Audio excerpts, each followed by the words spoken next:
we see a castle on an island overlooking the ocean. We zoom in on one particular tower where a ghost is using a telescope. He sees our intrepid heroes on a boat in the middle of the ocean, and that is where our story begins. Welcome to Mysteries of the Machine.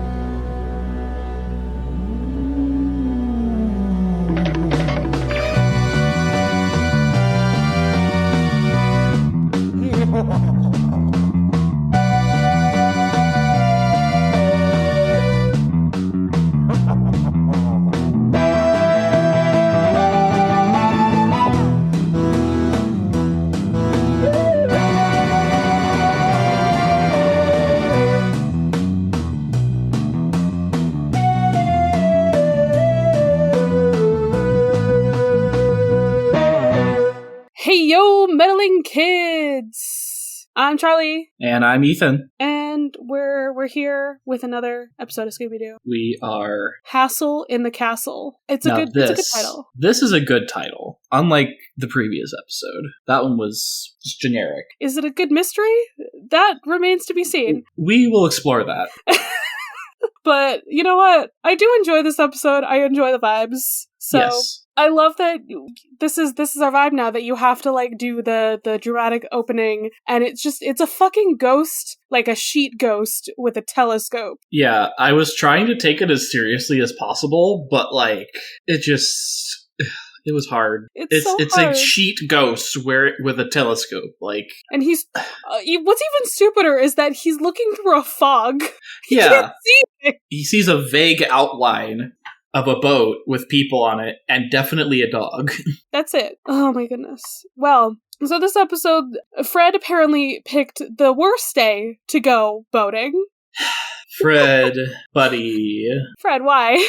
Fred, why? Did you not check the weather? Like, come on. Right. Though, pretty soon after that, we get the first instance of Shaggy's culinary abilities, and I love it. I fucking love it. It's absolutely gross, because, like, the way it's described is not the way it looks. Oh, of course not. A double, triple-decker sardine and marshmallow fudge sandwich. That sounds terrible. But in the shot, there's very clearly lettuce on all of the sandwiches. That also sounds, like, terrible with the sandwich. Like, yeah. Like, all of this is bad. Like, you lost me at sardines. Just you don't no. want sardines and mushrooms together? Like, specifically? No. Or not mushrooms, marshmallows. No. Disgusting. Gross. You don't like that. No, I think it's the point, though, is like, it's supposed to be funny because he's putting these two things that shouldn't go together on a sandwich. See, the thing that we don't understand, I mean, especially me, because I'm picky, but like, is that none of us have like the developed palate that Shaggy has. Like, this could actually be a culinary masterpiece, and we don't know. Well, it could be. Or Shaggy's just a stoner, and he's hungry, and he's trying to just make a sandwich of whatever's on this boat, or that they brought with them. I do like the idea of, like, Shaggy just being a cook. Like, yeah, again, I mean, that's valid. All the time. That's valid. Could you imagine, like, an Iron Chef style cook-off with Shaggy and, like, ooh, Linguini from Ratatouille? That'd be interesting. I mean, Linguini is, like, cheating. No! Because he doesn't cook. It's actually just, it's Shaggy versus Remy. Just try to make it Shaggy versus Remy. Yeah, sure. We can do that. And Linguini is like, yeah, go Remy! And Scooby is like, yeah, go Shaggy! And, like, that's the vibes. Okay. I'm here for that. Yeah, I don't know. Though, Shaggy. There's an olive on top of this sandwich. Of course. How long is the skewer that's going through this thing? Because, is it a realistic skewer that's going, like I don't know. Is it actually going through the sandwich? Or is it just, like, something that he found to put it on top? I don't know. Maybe. Let's Unclear. see. There are 1, 2, 3, 4, 5, 6, 7, 8 sandwiches as one. And you said it's a double triple decker? I think the math is wrong. I think the math is not mathing, because that would make it 6. Yeah, but it's 8. It's 8. So it's a double quadruple decker sandwich. Yes. Exactly. So, it's fine. Shaggy doesn't do math. That's okay. He tries to take a bite of the sandwich, he unhinges his jaw like a snake, and then Scooby one-ups him and just takes the entire sandwich. Yes, that's what Scooby does. I would just like to say, this is my personal headcanon, but Shaggy is a Hufflepuff, Scooby is a Slytherin. This is correct. I'm not going to argue with that. Like, I love Scooby with my whole heart. He is a pure soul, but he loves stealing things. I wouldn't consider Scooby ambitious, though. He's ambitious when it comes to food. Like that is his ambition. It is to steal your food. I think, okay, wait, I actually haven't put Scooby into D&D yet. That is something that I'm gonna need to work on, but Scooby would be a rogue. I think Scooby is just your character in our campaign. No, this is true. Like, there's no reason why that shouldn't be the case. You know what? Next time I play D&D, I'm gonna make a character that's even more Scooby. Yes. I feel like it's Scooby's mostly a rogue, but like there might be a little bit of Bard in there for like the for like the costumes and the performance aspect. Yeah. Of him. Scooby definitely put like his strongest stat is charisma for sure. Yeah. I mean I know I said I was going to talk about this at another time, but like yeah. Shaggy's 100% a bard because he's got the ventriloquism as well. Oh yeah, which never comes up again after that first episode. It does? It does. I do not remember that happening. It's not often, but it comes up like every so often. Okay. You know? Like once in a blue moon you will catch Shaggy doing that, and it's my favorite Shaggy power that we ever get. So though there is a homebrewed school for bards that is cooking. All right. Well, you know what, Ethan? Maybe we're just gonna have to have like a bonus thing someday. We'll have a bonus show that is just us playing as the characters from Scooby-Doo. Well, we're gonna need some more people and a DM, so. But yes, we can I'm obviously playing as Scooby. Oh, duh. We're Scooby and Shaggy. Like, this is... Even though we already said that you're Velma and I'm Shaggy, like... Correct. The problem is that as people, those are ourselves, but our dynamic together is Scooby and Shaggy. This is correct. Okay. Let's get on with the fucking episode. So Shaggy can't eat his sandwich, and then Fred runs the boat into the shore. It's foggy. It's fine. I did also want to say that like Velma did like a funny bit, as she does because she's the nerd, right. And she tried to explain to everybody fog scientifically, and they were all like, "What?" She's like, "We're in a fog. Like, don't worry about it." Yep. Oh, poor Velma. Or Velma. So they've run aground on Haunted Isle. Yeah, that's not ominous. This is the official name of this place, and it will not be the last time, once again, that we come to a Scooby-Doo place that is called Haunted Isle. Yeah. And that's hilarious to me. The next time that I can at least recall is an episode with the Harlem Globetrotters. I forgot that was a crossover that's canon. Yeah, it is. It happens a few times, and they're great. Like, I love those crossovers. I love that. Let me see. Oh, there's a whole article on the Scooby-Doo wiki on a Haunted Isle. Is it? Oh, it's just this one. The next one might be called Haunted Island or something, but it's like, it's still literally just an island that's like, it's haunted. That's the whole vibe. But it's silly, funny, spoopy times. Indeed. So, as Scooby does, he goes and he finds like a piece of paper and wrestles it from a crab. Yep, it's not a mouse, it's a crab.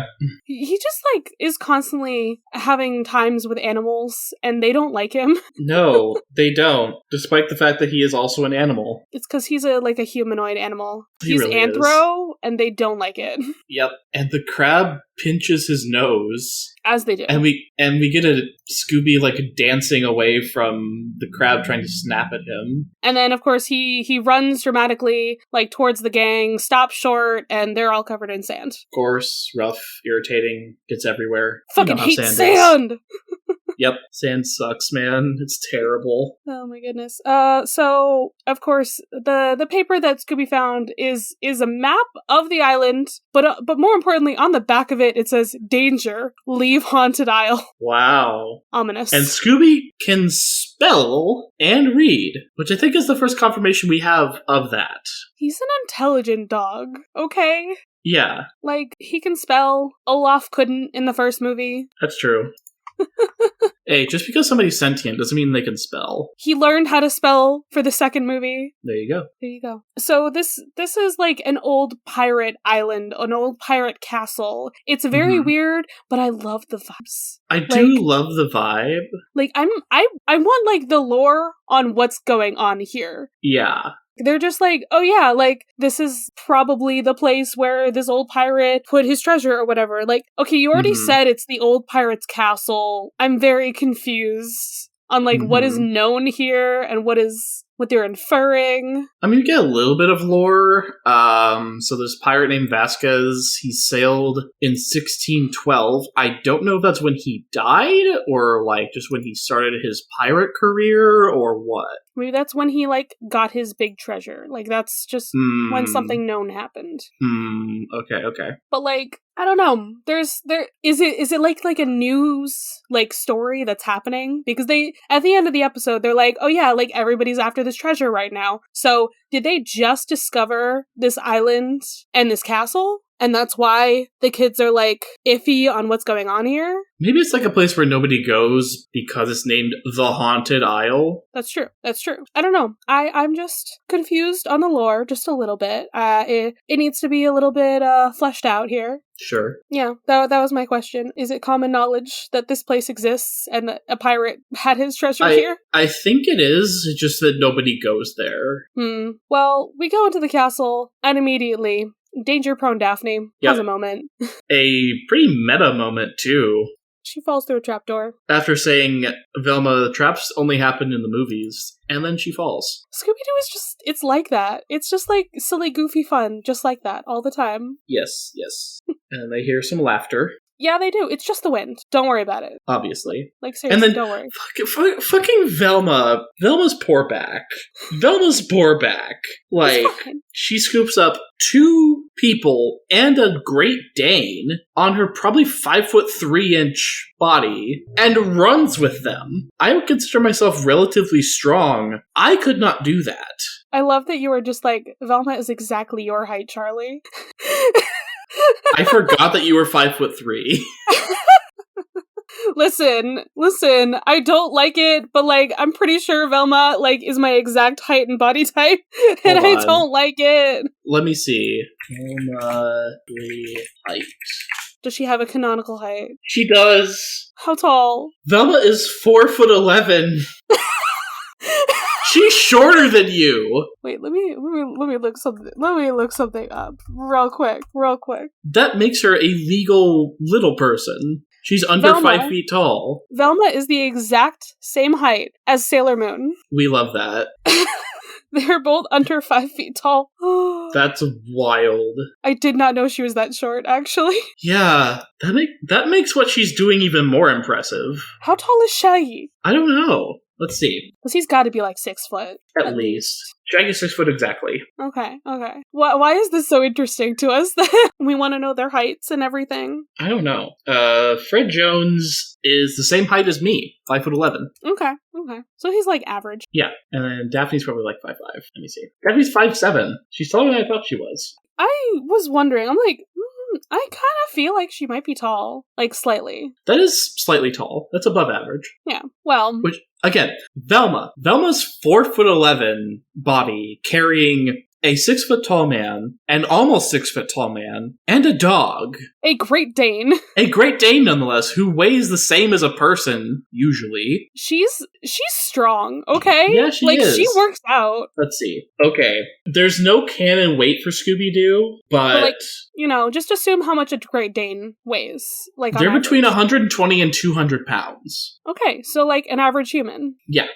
She's Velma, carrying 3 people. Velma is secretly a bodybuilder, and she hides it underneath those, like, giant turtlenecks. Yeah. Okay? Yeah. This is canon.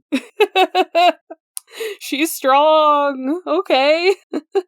So the gang has to go and find Daphne. We see where she falls through. She falls through to an inner sanctum somewhere. Mm-hmm. And of course, like, they immediately get separated. Like, Fred and Velma are on their own, and Shaggy and Scooby, like, Scooby, like, just keeps whistling, and it distracts Shaggy enough that they lose the others.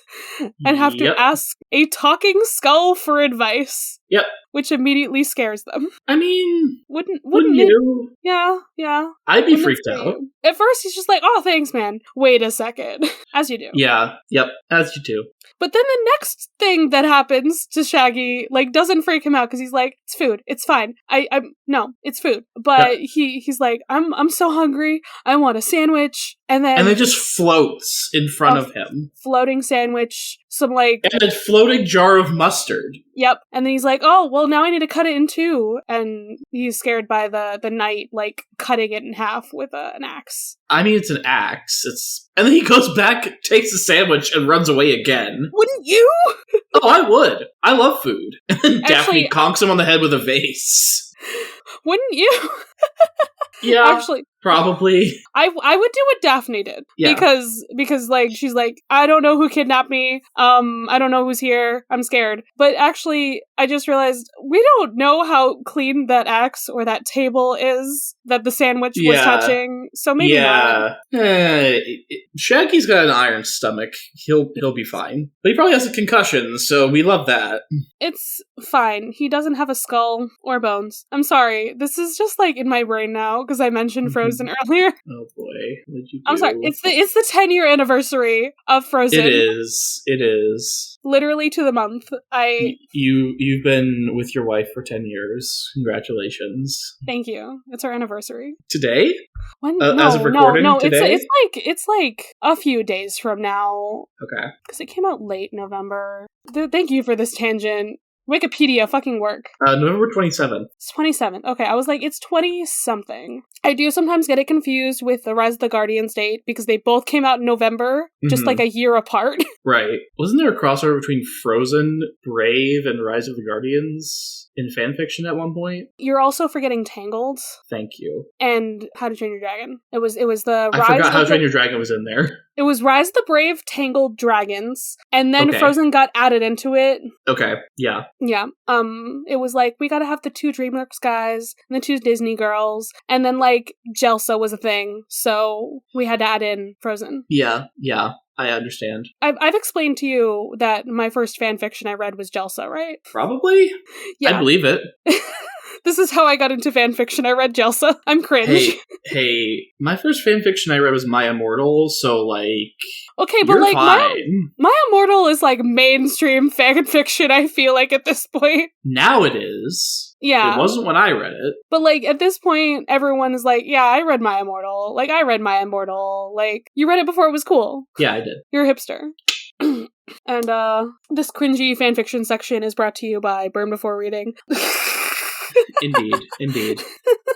Tina, Leela, y'all are doing great. Love that. Keep it up. We love you, girlies.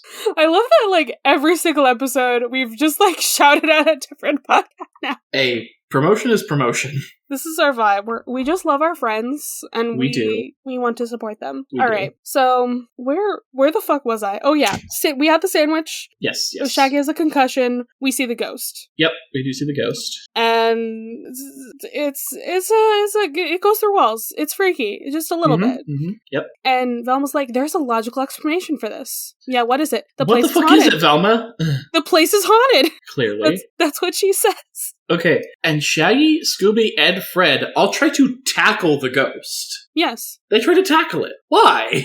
It's a ghost! They wanted to give him a hug. Clearly. Absolutely. Homie just needed some loving, that's all. Yep, that's all you need. And then you can move on to the afterlife. Yeah. But, like, I mean, they expect people to be people in costumes. Like, or people to be people. The monsters that they come across to be people in costumes. Because that's all they come across. Even though it's only episode 3, the trope is there at this point. Oh, it definitely is. Like, even though the last episode it was the ghost of Captain Cutler, but it was just Captain Cutler. The first episode it was just a suit of armor, but with a person inside. But with a person in it, yeah. Like, that's it. But here's where we get, like, a legit ghost. Or at least that's what they think it is. Yeah, very cool. And then I wrote this this whole thing down because it was so funny that Fred said, Shaggy's like, I want to leave. Like, can we just, like, go? And Fred's like, well, we can't leave. 1, we won't be scared away by this ghost. 2, why does he really want us to leave? Like, that's weird. And 3, we're marooned. We can't fucking leave. Right. Like, the maroon should have been brought up as the first point, but okay. But no, it has to be the third point so that Shaggy can be like, oh, yeah, I agree with the third part. Yeah, that's true. It's there for the laugh track, okay? Because it's Obviously. And, okay, this is so weird. Yeah. Daphne finds a giant key. Mm-hmm. Like, I think she found it in, like, a chest or something. As one does. That's weird. Okay. And written on this key, it says, the second passage in the old bell. Mm-hmm. Cool. Great. Cool. Very weird. But there's no bell in this castle, I guess. They just, like, know that immediately. There's no bell. So, I mean, they have a map, so, like, in theory, they would know if there's a bell or not. I mean, is that a map of the castle itself, or is it a map of, like, the island? It might just be a map of the island. Yeah, we never really saw what the map was, per se. Yeah. It was more to get them the message. Mm-hmm. Yeah, so they extrapolate that, it's like a passage in, like, a text, and the old bell must be a book, so we have to go to the library. Yep, and then... Insert Sokka saying, to the library! Yep. And then, for the second time in 3 episodes, an inanimate object has eyes that follow people. Listen, did Scooby-Doo not, like, originate this trope? They must have. Did they? It's first instance I can think of. Like, I mean, this could be just me being biased and only really watching Scooby-Doo media. But also, what? Is this a reference? Or did they invent it? I don't know. Do you want to go on that tangent, or do you want to move on? Who invented this? Will Google even tell me? Who invented the eyes following you trope? Portrait painting people. Okay. Yes. Thank you, TV tropes. Who invented it? That says Indiana Jones, but, like... That was after this. Yeah. When did this thing come out? This is just lists of examples of when it happened. Yeah, it doesn't really tell me. Okay, come on. So what if I look up the name of the trope and, like, when it came out then? Yeah. Portrait painting, peephole, origin, Tropepedia. That's new. Yeah, never heard of that before. Okay, we have, again, just examples in media. Yeah. I want to know which of these came first, because I don't know. What is the oldest? Well, I think we need to go deeper. I feel like this could be a whole episode in itself. Literally, maybe on the Western animation, it's like any given episode of Scooby-Doo. Just any I believe it. episode. Oh, how old is Discworld? There's an episode of Doctor Who, actually. So I think that might be the oldest. Maybe? I don't know how old Discworld is. That's a Terry Pratchett series. That's true. I also don't know how old Discworld is. But Doctor Who does predate Scooby-Doo by 6 years, and this is referencing something with the first Doctor. So I would say that's the earliest fucking Doctor Who that you can get. Well, here's the thing. Randy Rides Alone with John Wayne. That's the oldest example I can find, from 1934. Shit! Unless there's something earlier than that. Let's see. There's so much. Okay, Discworld started in 1983, so that's not it. Stephen King's The Eyes of the Dragon. I've never heard of that Stephen King book before. That published 1984. Three Stooges in the 1930s. Here's the Three Stooges. It says it done a few times in the Three Stooges shorts. It doesn't say what year those would have come out in, though. But the Three Stooges have been around for a long time. They've been around for a long time. So. Well, the earliest that I saw was 1934, so maybe it's just that, like, Scooby-Doo was like, let's just run with this as the trope.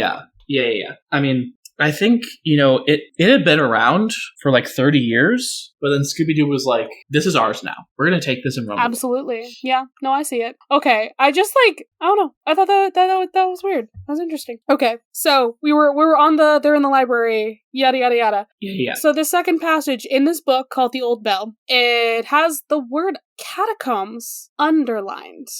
Which means that the ghost has already been there.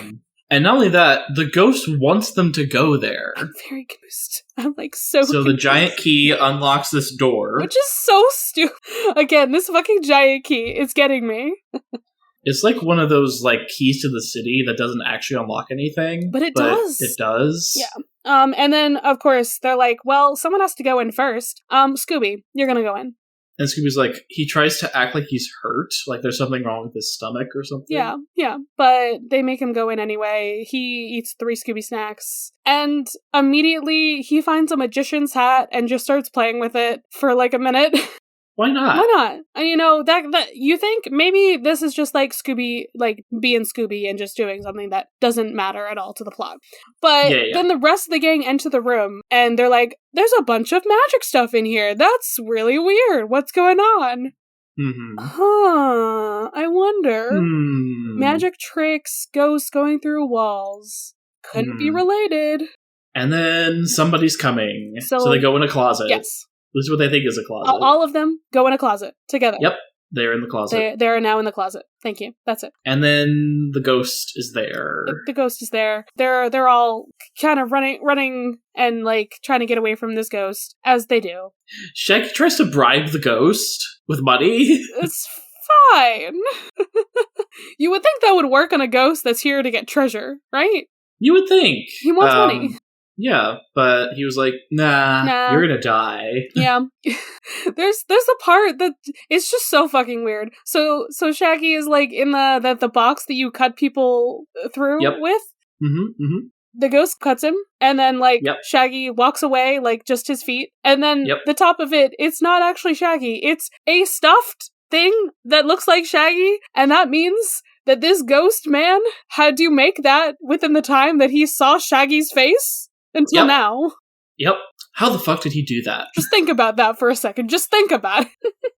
Either that man is very fast and very good at making dummy heads, or he's been stalking them for longer than we think. Like, I will suspend my disbelief when it comes to things that Scooby does and things that Shaggy does. But things that other people do. I'm like, what is happening? What if Shaggy had the Shaggy head? We don't know. What if Shaggy was trying to fool everybody into thinking that he had been cut open? So he could run away. So the ghost chases Daphne, Scooby, and Fred. And they find a magic carpet that works. Yep. It just works. Fred's like, it's just a magic carpet. And it works. And it goes. And Scooby's like, no, I need to get on here. And then he's just dragged behind the carpet until they hit a wall. Yeah, and then it crashes. Yep. Scooby gets wrapped up in the carpet. And then he, like, spooks everybody else. And then he runs the door because the ghost is there. He's like, no, I want to get away from the ghost. But they've all gotten away. They're all back together again.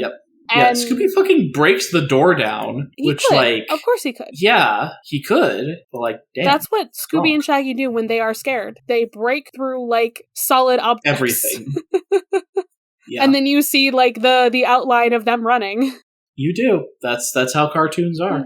But they've gotten away from the ghost, and you know what that means? It means they have to go find the ghost again and trap him.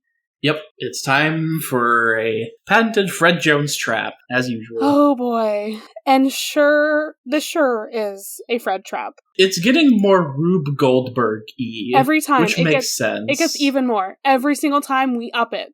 Yep, every time. So, of course, we have to choose Scooby again. It always has to be Scooby. Yeah. He fakes being sick. He's like, oh no, I couldn't sniff out the Phantom. I'm sick. My nose is stuffed up. So we give him Scooby snacks. And then, the Phantom, why would he chase Scooby? He's a dog. Disguises Scooby as a person. Yep. First instance of that happening that I can remember. Like, just... They give him a bowler hat, a mustache, and a trench coat. Like, what the fuck? It's so good. And then Scooby could just walk on 2 legs. Yeah. Because why the hell not? Is this, like, the first real instance of him doing that for a long period of time? Yes, I think it is. Yeah, it is. And then Fred's also, like, giving him some advice. He's like, think of, like, these like prolific dogs, like he said like Rin Tin Tin and Lassie, and Scooby's like no, and then Fred's like John Wayne, and then Scooby's like wait. Remember we were talking about with the eye, the painting with the eye stroke? Yeah. The first sentence I could find of that was in a John Wayne movie. Is this a reference? Is this a reference inside a reference? It might be. I don't know. It's references I really all the way don't down, know. actually. All the way down. Well, Scooby likes that, and so he's like, I'm gonna be John Wayne now. I'm gonna be super cool. And now Scooby, he finds the Phantom, and they have entered a Western now. They are squaring up against each other, like... Well, yeah, John Wayne. Exactly. That's all he did. They're cowboys, it's high noon, and... just keep walking towards each other, and then Scooby is finally like, nah, nah, nah, nah, nah, nah, as he does. And the ghost runs after him. It's so stupid.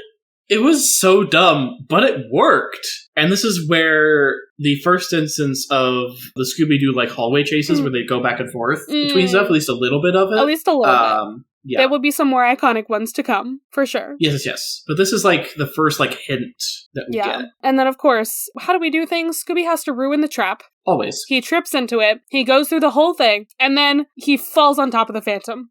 Yep. That's it. We caught him. Yep. We did it. That's how it worked. And then you know what, Ethan? You know what this episode is? You know why it's important to the media of today? Why? It's the meme. It is the Fred unmasking the guy meme. That was this episode? That was this episode. That's bonkers. It is episode 3 of Scooby-Doo. We love that. So they unmask this ghost, which I think it's very weird that a ghost in the sheet. Also, he has a mask on. That is a ghost in the sheet. You couldn't just take the whole sheet off. No, it's just his head. It's very weird. Head. Nothing it doesn't make sense. But so they don't know who he is, but they have the police have caught up with them, I guess, because they saw the boat. The fog cleared, they saw the boat. They wanted to check out who got stuck there. And they explain... It's someone we have not met. It is someone we have not met, because this was not really a mystery at all. No. It was more a mystery of, how the fuck did you do that, dude? Yeah. Well, and then, we kind of piece together, all the magic supplies in the basement. And then this dude's a magician who was wanted in 6 different states. What did he do? Apparently, he is bank robbery? He's the original rogue bard, actually. He's well, because Scooby-Doo predates D&D by a few years, so yeah. Well, he's the arcane trickster type, where he casts some weird magic to distract people and then steal shit. That's what he does. He just casts, mirror image and then just... Literally, that's what he did. All right? Absolutely. But this man is called Bluestone the Great. Yep. He just iconic, dude right there. Just a magician dude. Yeah, truly. And then he looks like 2 different people. All right. One from another Hanna-Barbera cartoon. I forget what the name of the cartoon is, but I remember the character's name because he was the main villain of Scoob. Yes. I was gonna say it's the Dick Dastardly is his name. He looks like that guy, and he also looks like the guy from Frosty the Snowman, who's also a magician but hates Frosty for some reason. These are all the same person. I'm convinced. Apparently, they're all the same person. They all have the same vibe, the same mustache. Same hairline, all that stuff. And the chin. And a very pronounced chin. Exact same chin. Yeah, pretty much. Yeah, so he just wanted the treasure. That's it. That's the whole thing. That's the mystery. Yep. And then... The last scene of this is that, did Scooby find the treasure? Because he starts digging randomly in the cellar. And he just angered a groundhog. That's it. That's all. Scooby just has beef with small animals for some reason. What the fuck, Scooby-Doo? I don't know, man. Scooby's just a whole mess. I think in the more modern takes of Scooby-Doo, he doesn't anger small creatures as much. He makes them his friends. No. Yeah. He's evolved. They're both animals, He's evolved into a Disney princess instead. Yes! Scooby-Doo, the Disney princess. My favorite Disney princess, Scooby-Doo. He would rock that ball gown, okay? Yes. Well, there's also... I just looked up the phrase Scooby-Doo in a dress, and it showed me the live action where they're on a plane. Yes, that's a grandma. Yep. Yeah. Which is not what I was expecting. You know what? Scooby dresses in drag more than any other dog. But not more than Bugs Bunny. Bugs Bunny does it so much. I never watched enough of the Looney Tunes to know. Bugs Bunny does drag a lot. It's fine. It's his vibe. Yeah. It's what he wants to do.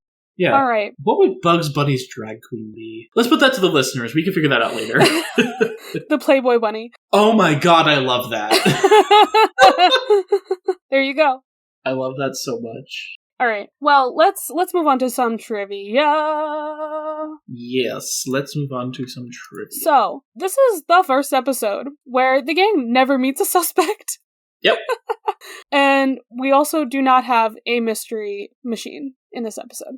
No, we don't, because they were on a boat, so... Alright, this piece of trivia is fake because it says this is the first trap of the series. We had one in the last episode. This is the first, complicated trap? Yeah. The last trap was just spraying someone with water and making them land in a net. It's the first machine trap, you could say. Yeah. The first thing we had to really build. For sure. But it's not the first time we trapped a villain. Mm-hmm. It is the debut of the Scooby-Doo doors. Yes, we already said this. Yep. Oh, the police officer model is reused in a few different episodes of Scooby-Doo. That doesn't surprise me at all. Yeah, they reuse models all the time. Yeah, they're on a very tight budget. Yeah. And hey, you know what's cool? This episode is one of the 4, Scooby-Doo Where Are You episodes that was chosen to be put on a special VHS called Scooby-Doo's Greatest Mysteries, because it was voted most popular. Oh, okay. So the other ones were Clue for Scooby-Doo, our last episode, Jeepers, It's the Creeper, and I like that one. The Backstage Rage. Which one is that one? I don't know. Backstage Rage. Oh, yeah. No, I remember that one. That's the puppet one. Oh, okay. I was terrified of that one. No, that one still terrifies me a little bit. It makes me very paranoid. Yeah, for sure. Apparently this episode is, in a supernatural episode. Yeah, it is. And in Young Sheldon. Well, I've never watched Young Sheldon, so I did not know that. I mean, that makes sense. They would have reruns at that point. Yeah. And then it's in another show called This Is Life with Lisa Ling. Okay. What's up with this episode, just being in other media constantly? That's funny. Pretty popular episode, apparently. I guess so. It is iconic, okay? It is. Like you said, it's where I got the meme. So This Is Life with Lisa Ling is still going. It has 9 seasons. What is it? What is this show? It's just a documentary style television series. Okay. So it may not still be going because the last episode released December 18th of last year as of recording. All right. I don't know. Maybe. I don't know, man. It's just very interesting. I guess this really is an iconic episode. Despite it not being much of a mystery. So, how would we rate this mystery?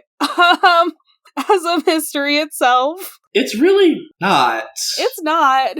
I love the episode, but it's a bad mystery. Yeah, the perpetrator is somebody that we don't meet in the episode, so there's no, precedent for it. Our real only clue as to, who or what this guy is up to, we know this is a pirate castle. Okay.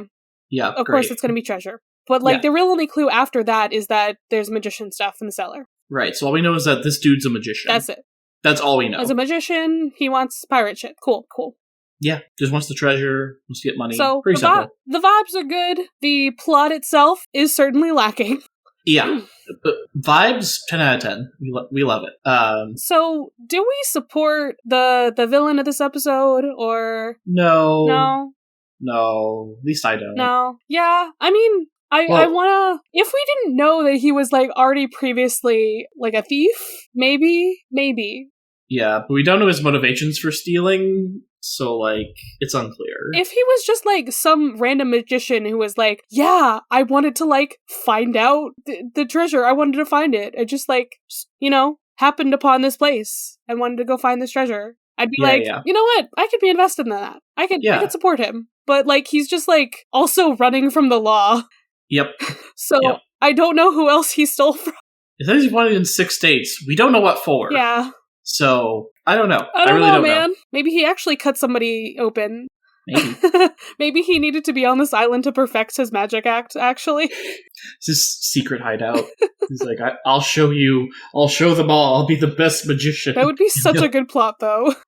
It would be. He's just leave me alone. I'm going to practice my magic in peace. Yeah, that'd be very fun. A plot twist, it wasn't actually, a guy trying to steal the treasure like they thought. He was just, trying to practice his stuff on these kids who happened across this castle.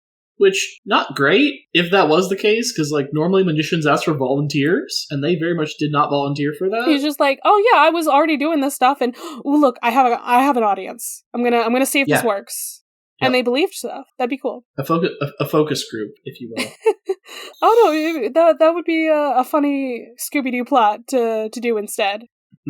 Well, we did it. We went over this episode, and it was a good time.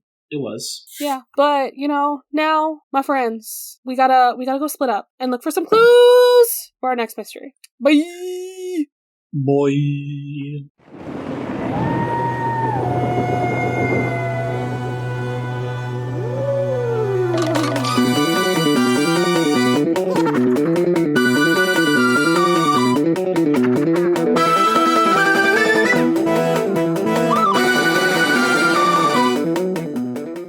You can follow this podcast's socials at Mysteries in the Machine Pod on Instagram. You can send a message to our email, mysteriesinthemachinepod@gmail.com. Be sure to give us a rating, a review, or let your friends and followers know how much you love the podcast. That really helps. You can follow me, Charlie, at GreenPixie12 on most platforms. I also have an art Instagram at GreenPixieDraws. You can find me, Ethan, on Instagram and Threads at ethan.t.hewlin. Our music was written and produced by Jason Hilton. You can find him at Negative Selections on Instagram. Now I just want like a team up of Perry the Platypus and the gang. Like, sadly, that probably won't happen. I don't know, and like it would not be a canonical thing ever to happen. Just like a fan fiction or something. Just a fan fiction. I want them to do a thing together, and then like they unmask somebody, and obviously, and it's Dr. like, Doofenshmirtz. It's either like very obviously Dr. Doofenshmirtz or he's the red herring. Like there's two options here. I like that. I like either of those. Like either they have to prove his innocence, or it's very much him. Someone should write that. Well, there you go. It's not your job. Oh, it's my job? I thought it was going to be your job. No. It's fine. It's fine.